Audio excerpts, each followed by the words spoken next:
and our speaker will be here in a moment. So I'm going to say good evening. Welcome to the third program in our series, The Constitution, Why It Matters. Voices and our co-sponsor, the Princeton Public Library, would like to thank the Interactivity Foundation for their generosity. We're also grateful to our other sponsors, Midwest Partners, and the Bureau County Republican. We're actually beginning the evening with a public service announcement from Carolyn Schaefer. Oh, wow. Thank you. I was asked to inform you all, ask you all, bargain with you all by the census taker. They're still looking for census takers. Bureau County, and some of these are on the back table back there, and if you'd like one and they're all gone, then tomorrow at 11:30 this woman will be in the library and you can come speak to her. But we need census takers. Bureau County has signed up already 188 census takers. We need 191. So for Bureau County, we only need 3 more. LaSalle County is quite a bit short.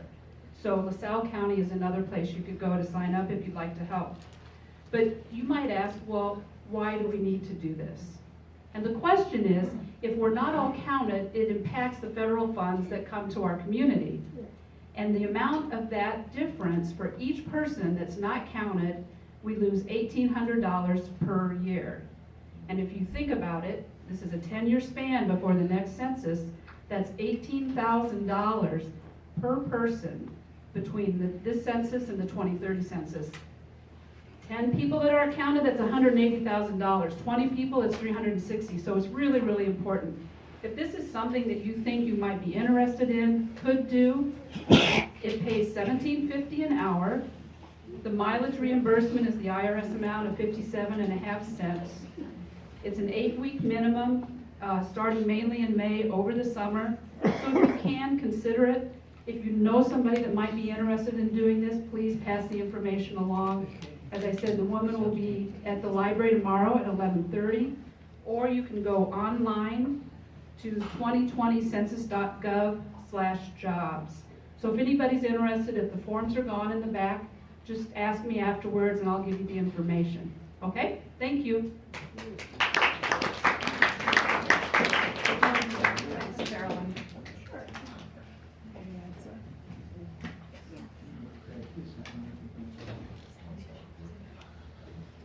We will be having a slightly different format this evening for those of you that have been with us for the last 2 weeks. After Professor Flynn's presentation, we will separate into smaller groups so that you have an opportunity to join into the discussion in a smaller group setting. We really do believe that all of our voices should be heard, and we encourage you to join us and have a little fun with this. So in order to begin, quoting from the Northern Illinois University Husky Spotlight, Dr. Joseph Flynn has shared a passion for a more equal world since coming to NIU in 2007. He sees his roles as the Associate Director of Academic Affairs at the Center for Black Studies and an Associate Professor of Curriculum and Instruction in the College of Education as creating that world on campus. In 2018, he won the American Association for Teaching and Curriculum's O.L. Davis Jr. Outstanding Book Award for his book, White Fatigue, Rethinking Resistance for Social Justice. That same year, the College of Education honored him with an outstanding contribution to social justice recognition for his positive promotion of diversity across campus. We are honored to have Dr. Flynn here this evening for his presentation, The Constitution, Why It Matters, and What Does It Mean Today. Please help me in welcoming Dr. Flynn.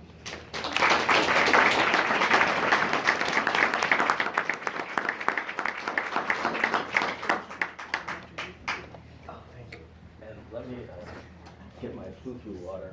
This is not on yet? Oh, Can you hear? All right. I tend to walk a lot. Is that too loud? Is everybody good? Okay. Also, to let you know,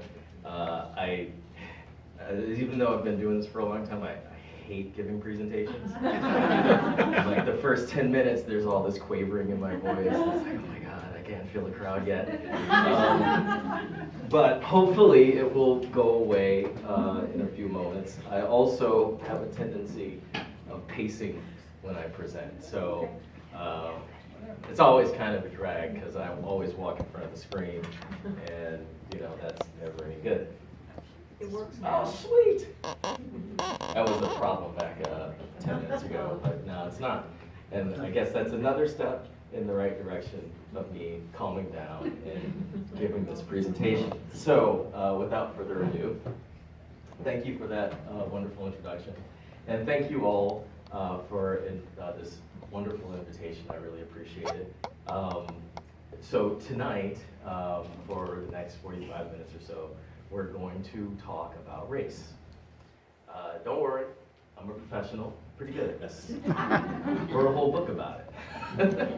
And the funny thing is that when people hear the title White Fatigue, they assume that the book means that it's for people who are tired of white people, but that's really not the case. So to give you a sense of where it is that I'm coming from, the whole point of my book, White Fatigue, is not to finger wag at white folks. I think that's not a healthy or productive way of having conversations about race. Rather, white fatigue is what I call a condition, so to speak, that white folks who largely know that racism is wrong, that racism is a bad thing, that racism is not productive, and would like to see a world where race and racism weren't an issue, but can show signs of resistance when learning about racism. Not because they don't believe the ideas or value the ideas, but because learning about this stuff is so complicated. There are so many assumptions that we have to get through. There are oftentimes very complex theories that we have to address while we're talking about racism. And it's just hard, it's a lot to take, especially if you don't really know very much about it, or what you know about it is what you hear in media and popular culture. Now, so over the years that I've been teaching about these issues in higher education, I started to notice this trend among my students that a lot of them would sit there and they might, passively or quietly nod, but you never really know what they're thinking. And then, of course, there are some students that just vocally, just like, this is wrong, this is terrible, blah, blah, we're all the same, so on and so forth. And then there are some folks that I call the true believers, the students who come to class well-read and they have all these things that they found out there in popular culture or things that they noticed in real life, so on and so forth. But I kind of tend to focus on that middle group of people because I think that middle group of people is actually more representative of the country when it comes to our understanding about race than most others. I think most of us are well-meaning, well-intentioned human beings that only are hoping for good things for our families and for our communities. I don't think that's something to scoff at, But when we begin to have these conversations about race, they hit us in places that practically every other subject that I've ever taught doesn't. And it's an amazing thing to watch. And so I try to be very, very sensitive to where folks are coming from, because I don't know you from Eve, but I would bet to say that my experiences are very different than yours. I would beg to say that for many of you, there are experiences that I've had that you may have never had, or experiences that you've had that might be similar to mine, but still somewhat qualitatively different.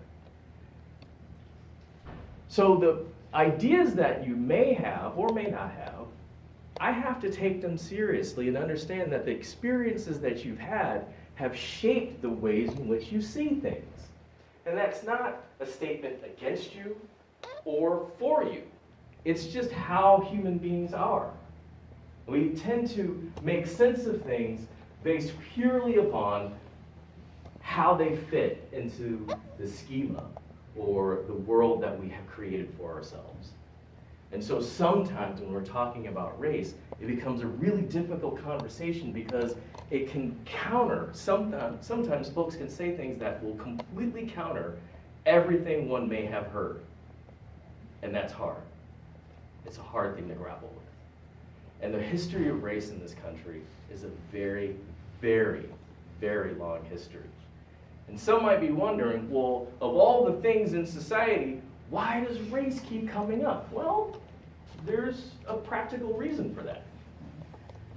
And we'll talk about it in a moment, but this country, the United States, grew up alongside the concept of race and racism. Before the 1600s, the concept of race didn't even exist, nowhere on the planet.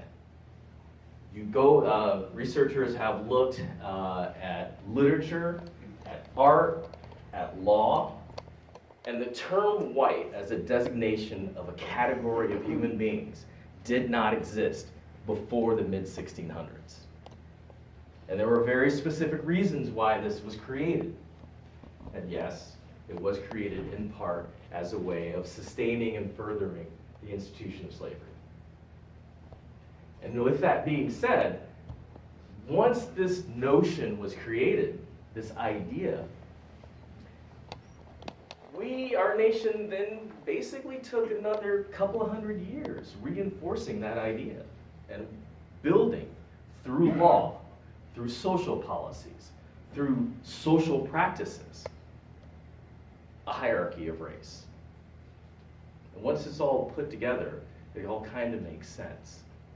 For example, did you know that there are about 27 cases in legal history in which a plaintiff approached the court to determine whether or not that person could be deemed white in order for citizenship? Because for a long time in this country, in order to be a legal citizen, whiteness was a requirement.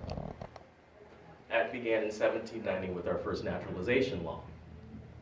Now, two of the most popular cases, cases that are very, very interesting, happened in the 20th century, the 1930s, I believe, if I'm not mistaken.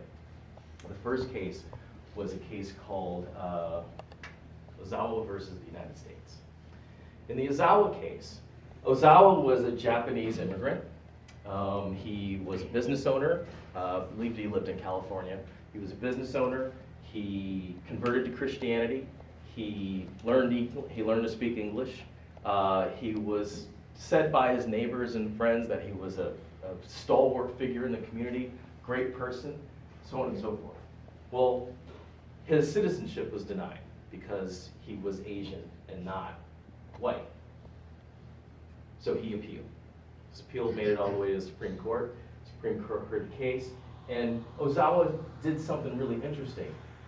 He made a bigger argument that being an American is not about your skin color, it's not about where you come from, it's about the ideals and values that you possess. And whether or not those ideals and values are congruent to those of the United States. Well, the court said, the law says that you have to be white, therefore you cannot be deemed white, therefore you cannot gain your citizenship. A year later, the court heard another similar case. This one was called Flynn versus the United States. Flynn was an Indian man. Indian as in Asian Indian. And Flynn immigrated to the United States. Flynn fought in World War I on the American side. And even though Flynn visually was, I don't know if I really like this term, but he was a darker, swarthy gentleman. Dark eyes, dark hair, so on and so forth. In other words, he didn't look white. The court, in that case, but according to science at the time, Indians were classified as Caucasian. And so Flynn went to the court and said, hey, last year in Ozawa, you said that he couldn't gain citizenship because he was of an Asiatic race. I'm classified as Caucasian, so I should be able to get citizenship, right? The court turned around and said, well, no. Because even though, and this is almost a direct quote, even though in the dark recesses of human history you may have been able to be identified as Caucasian, we know what white looks like when we see it. So the court, within the space of a year, reversed itself, reversed its own logic, and dismissed its own logic. So this notion of whiteness becomes really important and becomes fundamental to this idea or this practice of critical race theory, because critical race theory is 3-second delay. Yes. It's a theoretical, conceptual, methodological, and pedagogical strategy that accounts for the role of race and racism in U.S. education, and law, and other disciplines, and works toward the elimination of racism as part of a larger goal of eliminating other forms of subordination. More explicitly,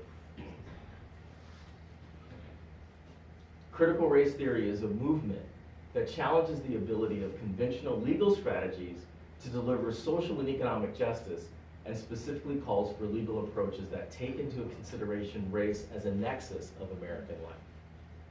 In other words, critical race theorists put race front and center.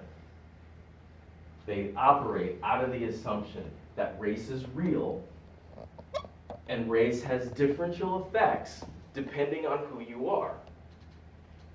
Excuse me. There we go. So the primary purpose is to understand the creation and maintenance of white supremacy in the United States. Not only to understand the relationship between race and law, but also to change it. However, everywhere is not a legal institution. Regardless of that, everywhere is impacted by legal institutions. I like to think of law as, like, I don't know, I watch a lot of football, both American and international. And one of the things that's always great about watching a football game is when a referee makes a horrible call and he's like jump off the couch. It's like, what? Come on, you couldn't have done that. That's against the rules. That's what law does. Law establishes a set of rules by which we govern our society.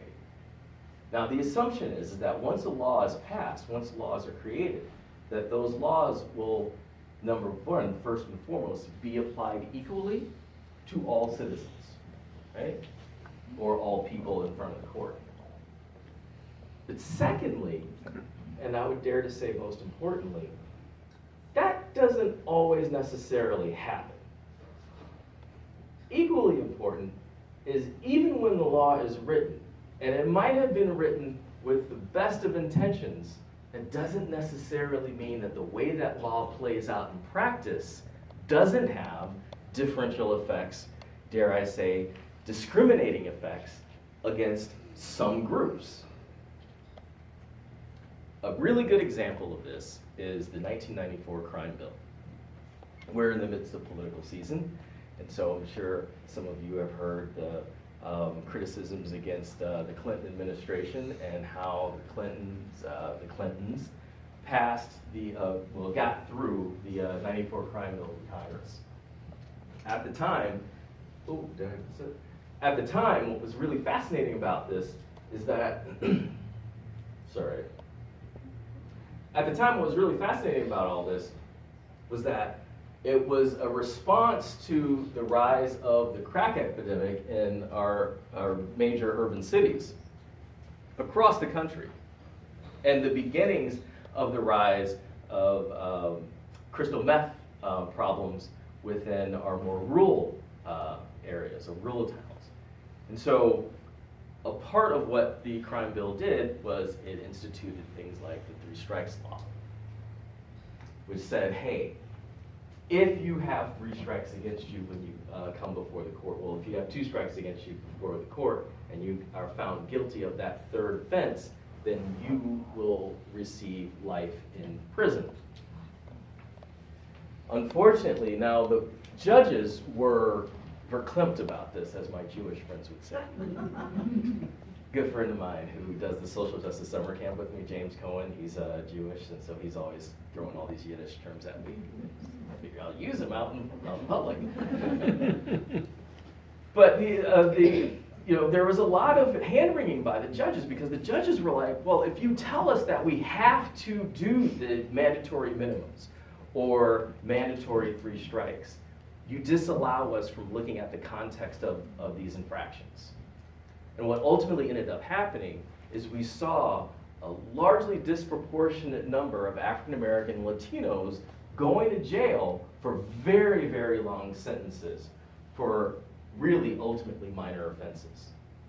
You know, some kid is selling a bag of weed on the corner, those kinds of things, causing entire communities to fall apart.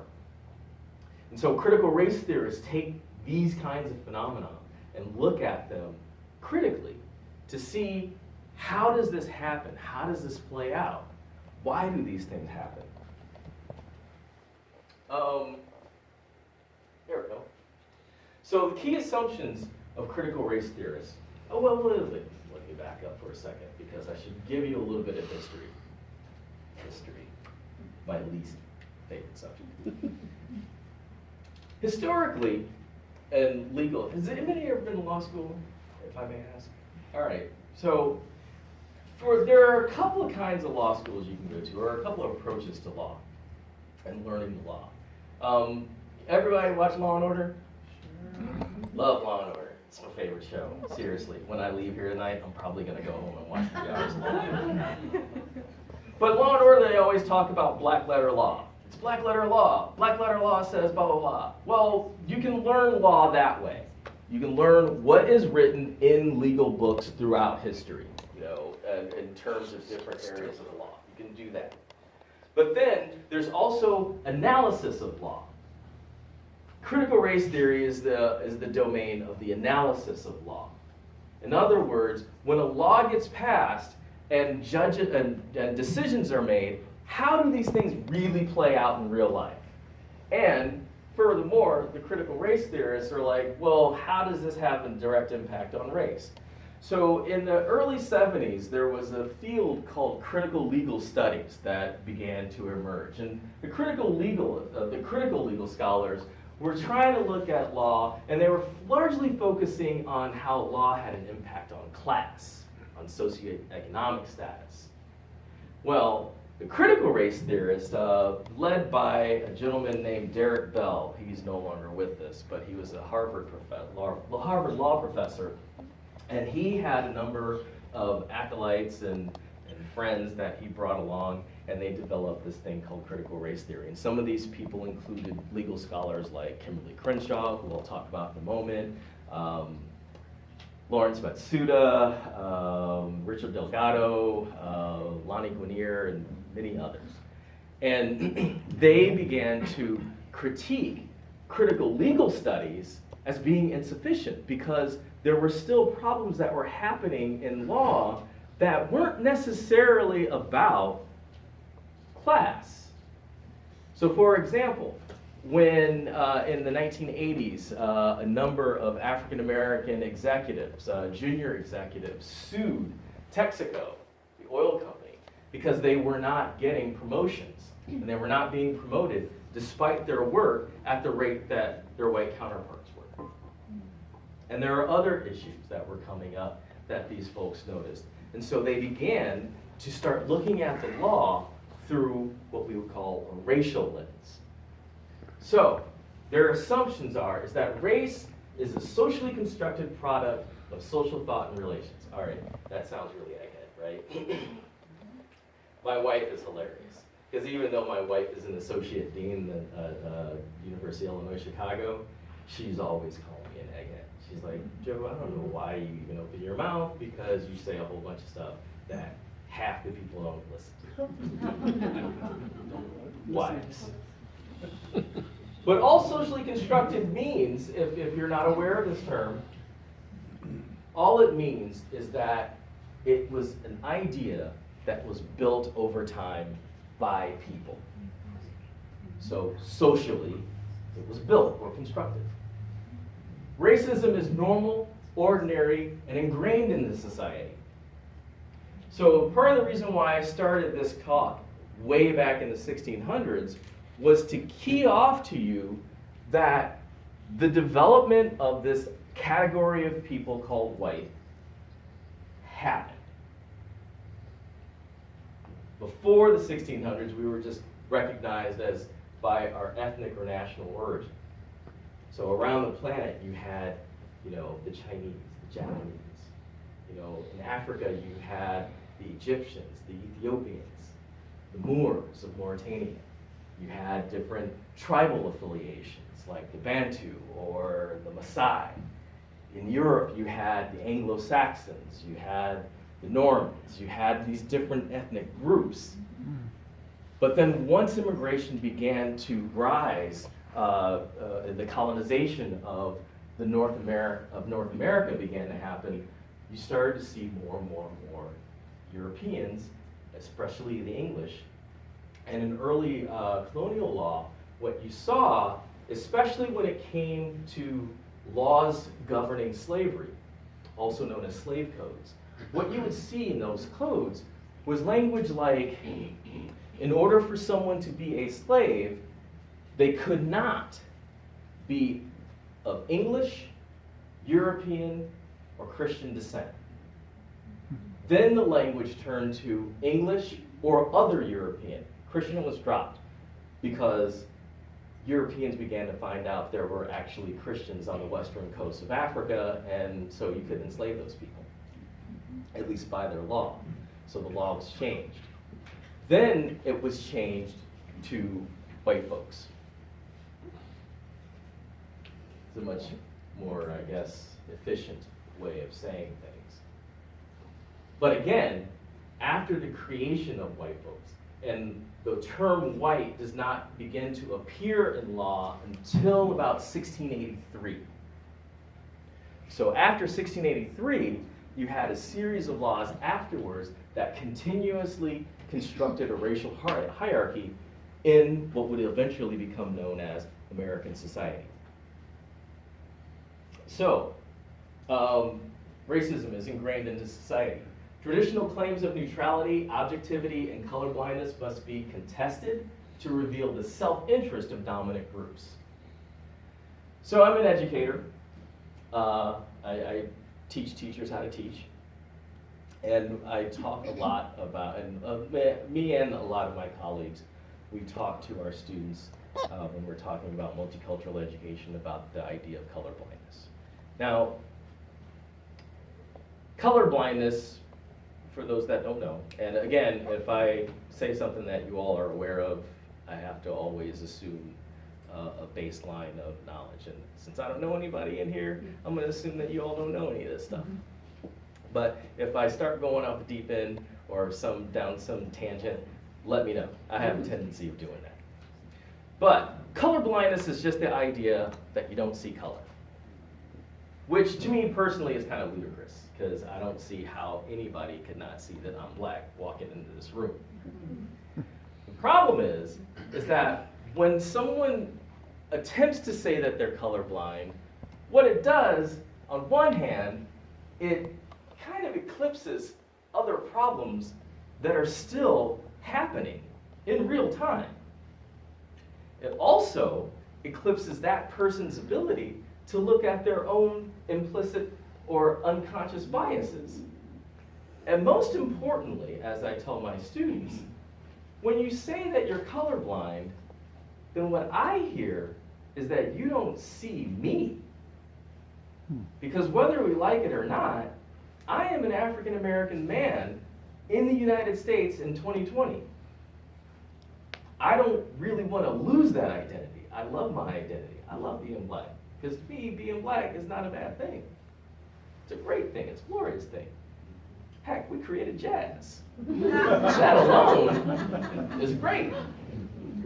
So colorblindness oftentimes is a way of allowing the person who claims that they're colorblind to get away from deeper, harder conversations. And when you don't have those conversations, then inequities and unfairness can ensue immediately afterward. Also, key assumption of CRT is the experiential knowledge of communities of color is valid, legitimate, and critical toward understanding the persistence of racial inequality and inequity. And that just simply says that, look, there are popular ways that we talk about different phenomenon in the United States. But what about the way that those that are not a part of the majority, how do they experience the world? And the ways in which those folks experience the world is just as valid as anyone else. So going back to the crime bill, what we saw by the time we got to 2000 is we saw that there was this drastic inequity in the number of African American males that were being incarcerated for drug-related offenses. Even though organizations like the CDC, the World Health Organization, and other organizations consistently say that the use and distribution of different forms of drugs are virtually the same across racial and ethnic groups. Yet, what that means straight up is that just as many white people get high as black people, as Latinos, as Asians, as the indigenous. Now, you go inside those statistics and you can definitely see some variations, So for example, African Americans, low-income African Americans are far more likely to consume crack cocaine as opposed to powder cocaine, which is more of a middle-class, upper-middle-class white drug. I don't know how this conversation became about drugs. Similarly speaking, as said earlier, low-income white folks are more likely to use crystal meth. But when you go and you look at who's being incarcerated, what you find is that overwhelmingly African American males are being incarcerated for the distribution of all these drugs, even though most people buy drugs from people who look like them. That's a problem. So when folks began to start talking about what was happening in their communities, oftentimes it was falling on deaf ears, which is not necessarily correct. I don't know what this is. Anyway. Oh, it's the laser pointer and it wasn't working. I was trying to be, to get in the head of the presenter, I was trying to be dramatic because I was gonna point at, that last line, but it didn't work. So, these are the key assumptions of critical race theory, and they're really important to consider, especially if you are in the mind of thinking, well, how do we deal with this phenomenon of racism? Because everybody wants to know how to solve racism. Problem is that nobody wants to talk about it. You can't solve it without talking about it. I like to use the metaphor, and I think it's kind of an overly used metaphor, but I think disease is a really important way of looking at it. My mom, a handful of years ago, she's a breast cancer survivor.